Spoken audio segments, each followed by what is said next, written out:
Hello viewers, কেমন আছেন সবাই? আশা করি সকলেই ভালো আছেন। তো বরাবরের মতো আজকে নতুন একটা ভিডিও নিয়ে হাজির হয়ে গেলাম। আর আজকের ভিডিওটা কিন্তু খুবই গুরুত্বপূর্ণ, কারণ হচ্ছে আজকে যেসব টিপস নিয়ে কথা বলবো সেসব টিপস হচ্ছে প্রত্যেকটা বাইকারের জন্য ইম্পর্টেন্ট। বিশেষ করে যারা নতুন বাইক কিনেছেন বা নতুন বাইকার যারা আছেন তাদের জন্য আজকের ভিডিও খুবই গুরুত্বপূর্ণ। তো আজকে কিছু বিষয়ের টিপস থাকবে, এই বিষয়গুলো খুবই ইম্পর্টেন্ট, আমি বারবার বলতেছি। তো কথা বাড়াবো না, চলুন শুরু করা যাক।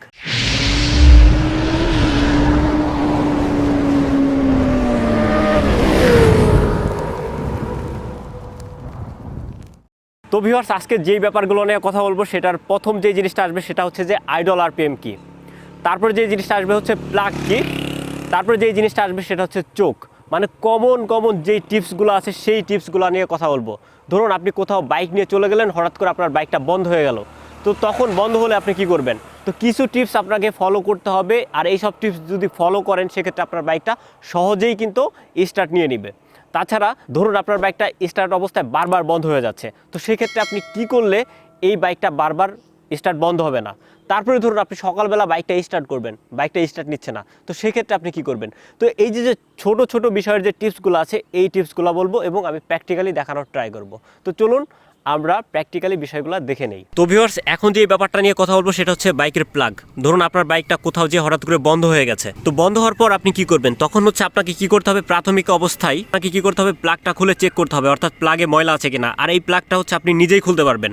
তো এটা খোলার জন্য আমাদের বাইকে কিন্তু ইমার্জেন্সি টুল বক্সে কিছু টুল দিয়ে থাকে, তো আমরা একটু টুলগুলো দেখে নেই। তো ভিউয়ার্স, এই যে সিটের নিচে দেখবেন কিছু টুলস দেওয়া থাকে, এই টুলস দিয়ে কিন্তু আপনি আপনার বাইকের প্লাগটা খুব সহজে খুলতে পারবেন। তো ওই মানে প্লাগটা যদি হচ্ছে ময়লা হয়ে থাকে তখন আপনি এই প্লাগটা হচ্ছে খুলবেন এভাবে, এই গুটি দিয়ে হচ্ছে প্লাগটা খুব সহজেই খুলতে পারবেন। আর এইখানে হচ্ছে এই যে একটা ডালি দেওয়া আছে, এটা দিয়ে কিন্তু খুব সহজেই এভাবে মুচুর দিলেই খুলে যাবে। তখন আপনি খোলার পরে যে কাজটা করবেন সেটা হচ্ছে প্লাগটা দেখবেন যে প্লাগের কী অবস্থা। ধরুন আপনার প্লাগে যদি প্রচুর পরিমাণে ময়লা থাকে সেক্ষেত্রে আপনি কী করবেন, প্লাগটা হচ্ছে পরিষ্কার করে নেবেন। তো আমি একটা প্লাগ হচ্ছে আপনাদেরকে দেখাই, দেখতেই পাচ্ছেন এই প্লাগের এখানে যদি ময়লা থাকে আপনি পরিষ্কার করবেন এবং তেলে ভেজা থাকলে সেটা পরিষ্কার করে দেন লাগিয়ে ফেলবেন, আবার এইভাবে লাগিয়ে ফেলবেন। তো আমি অনেকবার হচ্ছে আমার বাইকের প্লাগ খুলেছি, এই জন্য একটু খোলাইলাম না, জাস্ট এমনি আপনাদেরকে বলে দিলাম। আর এই প্লাগটা কীভাবে খুলে চেক করবেন সেটা হচ্ছে আমি ডেসক্রিপশন বক্সে লিঙ্ক দিয়ে দিব, অবশ্যই আপনারা দেখে নেবেন প্লাগ খোলা এবং খুলে কীভাবে আপনি বুঝতে পারবেন যে আপনার বাইকে তেল বেশি খাচ্ছে। এই ব্যাপারগুলো নিয়ে অনেক ভিডিও আছে, আমি ডেসক্রিপশন বক্সে দিয়ে দেবো, অবশ্যই দেখে নেবেন। তো ভিউয়ার্স, আরেকটা বিষয় সেটা হচ্ছে যে আপনি ধরুন আপনার বাইকটা স্টার্ট অবস্থায় আছে বাট বাইকটা বারবার হচ্ছে বন্ধ হয়ে যাচ্ছে, অর্থাৎ আরপিএমটা কমে যাচ্ছে, বন্ধ হয়ে যাচ্ছে। তো স্টার্ট অবস্থায় বারবার বন্ধ হলে আপনি যে কাজটা করবেন সেটা হচ্ছে আইডল যে আরপিএমটা আছে সেটা আপনি ঠিক করবেন। আমি একটু বাইকটা বন্ধ করে আপনাদেরকে একটু দেখাই। ওকে, বাইকটা চালুই থাক, আমি ব্যাপারটা হচ্ছে আপনাদেরকে দেখাচ্ছি। ভিউয়ার্স, এখানে দেখবেন হচ্ছে আরপিএম সেট করার একটা দেওয়া আছে, আইডল আরপিএম। আমি যদি বাড়াই, এই যে দেখতে পাচ্ছেন কমে গেল, অর্থাৎ আমি যখন এটা হচ্ছে লুজ করতেছি তখন কমে যাবে, আবার যখন বাড়াবো তখন হচ্ছে বেড়ে যাবে। তো আমরা আবার বাইকটা স্টার্ট করে একটু দেখি, এই দেখতেই পাচ্ছেন এটা দিয়ে। ভিউয়ার্স, এখন যদি আমি এটাকে টাইট করি তখন কিন্তু বেড়ে যাবে আরপিএম, দেখেন অটোমেটিক। তো যখন হচ্ছে আমি এটা হচ্ছে টাইট দিব তখন হচ্ছে আরপিএম বাড়বে, আমি দেখাই, দেখতে পাচ্ছেন বেড়ে যাচ্ছে। আবার যখন কমাবো তখন কিন্তু কমে যাবে। তো যখন আপনার বাইকটা স্টার্ট অবস্থায় বারবার বন্ধ হয়ে যাবে তখন আপনি এই যে স্ক্রুটা আছে এটা টাইট দিয়ে হচ্ছে বাড়াতে পারেন এবং লুজ করে হচ্ছে কমাতে পারেন, অর্থাৎ আইডল আরপিএম আপনি ঠিক করতে পারবেন। আর এইটার যে সম্পূর্ণ একটা ভিডিও আছে, আপনি যদি আমার চ্যানেলে যান দেখে আসতে পারবেন। আর এটা রাখবেন হচ্ছে 1000 থেকে 1500, এটা হচ্ছে আইডল আরপিএম। তো মোটামুটি এই হচ্ছে আইডল আরপিএমের ব্যাপারটা গেল, যে বারবার স্টার্ট অবস্থায় বন্ধ হলে আপনি কী করবেন। তো ভিউয়ার্স, আরেকটা বিষয়, যখন হচ্ছে শীতকালে বা নর্মালি সকালবেলা যদি আপনার বাইকটা স্টার্ট না নেয় সেক্ষেত্রে আপনি যে কাজটা করতে পারেন, প্রত্যেক বাইকে দেখবেন এরকম চোখ দেওয়া থাকে। তো 150 সিসির উপরে যেসব বাইক আছে সেসব বাইকে হচ্ছে হাতের নাগালেই দেখবেন চোখ আছে, এখানে দেওয়া আছে বা নিচে দেওয়া আছে। বাট যেসব বাইক হচ্ছে 100 সিসি বা 125 সিসি সেসব বাইকে কিন্তু এইখানে থাকে, অর্থাৎ কার্বোরেটরের সাথে এই যে এইখানে দেওয়া থাকে। তো সেক্ষেত্রে আপনি কী করবেন, চোখটা উপরে তুলবেন, দেন হচ্ছে বাইকটা স্টার্ট করবেন। তো এইটা হচ্ছে খুবই গুরুত্বপূর্ণ একটা বিষয়, যে অনেক সময় সকালবেলা বাইকটা স্টার্ট নিতে চায় না, অনেকেই টেনশনে থাকে যে কী করা যায়। তো এক্ষেত্রে হচ্ছে আপনি চোখটা টেনে দেন হচ্ছে বাইকটা স্টার্ট করবেন। আর আরেকটা বিষয় ভিউয়ার্স বলে দিই, আপনি যখন চোখটা টেনে বাইকটা স্টার্ট দেবেন সাথে সাথে আবার চোখটা কী করবেন, টানার পরে যে অবস্থায় ছিল আবার সেই অবস্থায় রেখে দেবেন, আদারওয়াইজ কিন্তু আপনার বাইক থেকে প্রচুর পরিমাণে তেল খরচ হবে। তো ভিউয়ার্স, আরেকটা খুবই গুরুত্বপূর্ণ বিষয় বলি, যে আমরা অনেকেই বাইক রাইড করি কিন্তু জানি না কোনটা আসলে রিজার্ভ, কোনটা হচ্ছে অন এবং কোনটা অফ। তো এই ব্যাপারটা হচ্ছে আমি আপনাদেরকে বলি, যদি নিচে থাকে অর্থাৎ বাইকের এই চাবিটা যদি নিচে থাকে তাহলে হচ্ছে অন, মাঝখানে থাকলে হচ্ছে অফ এবং উপরে থাকলে হচ্ছে রিজার্ভ। খুব সহজভাবে দেখাই দিলাম। উপরে থাকলে হচ্ছে রিজার্ভ, দেন হচ্ছে মাঝখানে থাকলে অফ এবং নিচে থাকলে অন।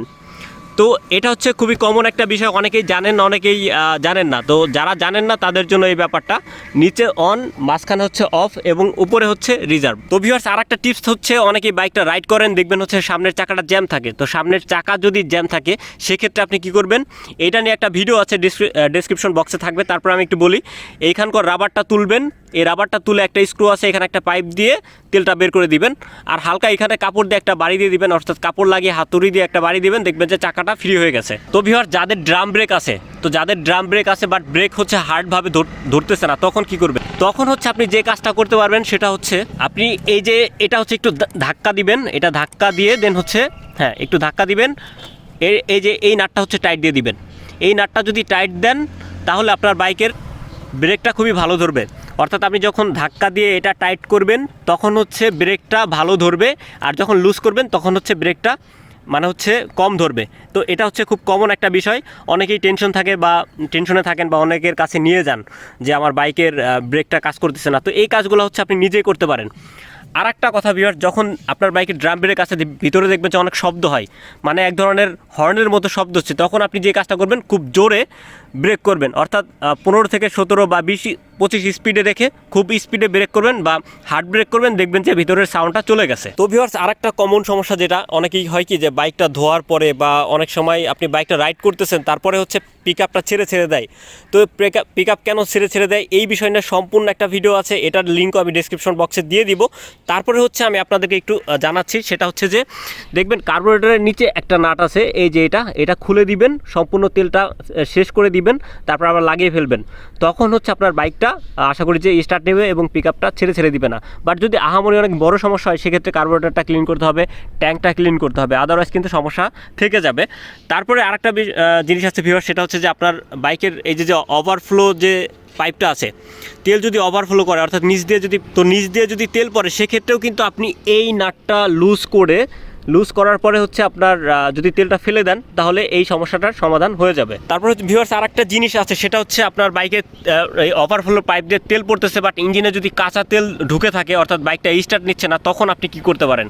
তখন হচ্ছে আপনি যে কাজটা করবেন সেটা হচ্ছে ফুল এক্সেলেটারটা হচ্ছে ধরবেন, অর্থাৎ পিক আপটা এভাবে একটু বাড়ি দিবেন। তখন যেই ব্যাপারটা হবে সেটা হচ্ছে যে ভিতরে যে কাঁচা তেলটা আছে সেটা এই এক্সজস্টের পাইপ দিয়ে বের হয়ে যাবে, তখন আপনার বাইকটা স্বাভাবিক অবস্থায় চলে আসবে। তারপরে ভিউয়ার্স, আপনার বাইকের চেন থেকে যদি কটকট শব্দ হয়, সেক্ষেত্রে আপনি যে কাজটা করতে পারেন সেটা হচ্ছে বাইকের চেন লক আছে, এই চেন লকটা হচ্ছে পরিবর্তন করবেন। তো চেন লক পরিবর্তন করেও যদি সাউন্ডটা থাকে, সেক্ষেত্রে আপনি যে কাজটা করবেন সেটা হচ্ছে সামনের যে চেন স্পকেটটা আছে সেটা দেখবেন, সেটা যদি ক্ষয় হয়ে যায় একদম, তখন চেন স্পকেটটা চেঞ্জ করবেন, তখন আশা করি যে এই সমস্যার সমাধান হবে। আর এই বিষয়ের যদি ফুল ভিডিও দেখতে চান, সেটারও ভিডিও আছে, আমার চ্যানেল ঘুরে আসলে অবশ্যই দেখতে পারবেন। তো ভিউয়ার্স, আজকের ভিডিও এই পর্যন্তই ছিল। আশা করি ভিডিওটা আপনাদের খুবই ভালো লেগেছে, আর এই ভিডিওটা যদি ভালো লাগে অবশ্যই লাইক করবেন, কমেন্টস করবেন, আর অবশ্যই সাবস্ক্রাইব করে দেবেন। আজকের মতো এই পর্যন্তই, বাই।